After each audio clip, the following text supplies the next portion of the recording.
Ever wondered how safe horse riding really is? Horse riding, a timeless pursuit of grace and skill, hides beneath its beauty a potential for danger. This is particularly true when riders are nudged beyond their comfort zone. Imagine being pushed into cantering or jumping before you're ready. The result? Trauma for the horse and a surge of fear for the rider. Cantering, an intermediate gait between a trot and a gallop, is a complex art. It requires a harmony of balance, strength, and timing. Attempting it prematurely can lead to a loss of control, resulting in injury to both horse and rider. Similarly, jumping, an advanced riding technique, demands a high level of precision and understanding of the horse's movements. Without proper training and readiness, it's a recipe for disaster. Now picture this: a young, enthusiastic rider, eager to impress, pushed into performing these advanced techniques. The result is a frightened horse, a scared rider, and a shattered confidence that could take years to rebuild. But the danger isn't solely the result of inexperience. Sometimes it's the so-called teachers who are at fault. There are those who claim to have the knowledge and skills to teach horse riding, yet their methods are far from ideal. Techniques like starfishing, yanking, or abusively hitting the horse are not only cruel, but they also create a hostile environment for learning and growth. These practices result in trauma for the horse and can instill a deep-seated fear in the rider. The world of horse riding is a delicate balance of trust, respect, and understanding between the rider and the horse. It's crucial that this balance is maintained and nurtured through proper training and a gradual progression of skills. So, before you saddle up and gallop into the sunset, remember this: equine safety should always come first. It's not about how fast you can go or how high you can jump.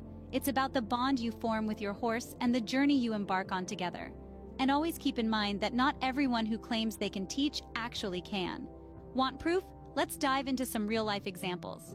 Picture this: a 10-year-old full of enthusiasm, dreams of cantering like a pro, but she's just not ready. Nonetheless, she's encouraged by her so-called trainer to push beyond her comfort zone. The result? She falls, the horse panics, and they both end up traumatized. This is not an isolated incident. It's a recurring theme in the world of horse riding, where unqualified trainers prioritize progress over safety. Then there's the case of starfishing. You might have heard of it, or worse, seen it. Riders flailing their limbs, losing control and balance, creating a scene that's more akin to a slapstick comedy than a horse riding lesson. But it's no laughing matter. This not only confuses the horse, but also poses a real danger to the rider. Let's not forget about yanking. It's a harsh and sudden pull of the reins, often used as a means of control, but it's far from effective.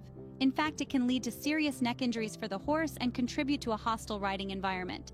And the worst of all, abusive hitting. Some trainers, in a misguided attempt to assert dominance, resort to hitting the horse. Not only is this cruel and inhumane, but it also instills fear and mistrust in the horse towards humans. A horse should be ridden with respect, not fear.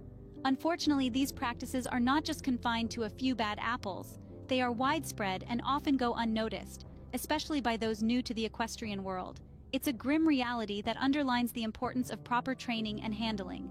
But remember, it's not just about the horse or the rider, it's about the bond between them. A bond that should be built on mutual trust, respect, and understanding. And this bond can only be fostered through compassionate and knowledgeable training. So next time you see something that doesn't sit right with you, speak up, because it's high time we put an end to these harmful practices. These cases underline the importance of proper training and handling. Abuse is not training. Think these issues only plague amateur riders? Think again.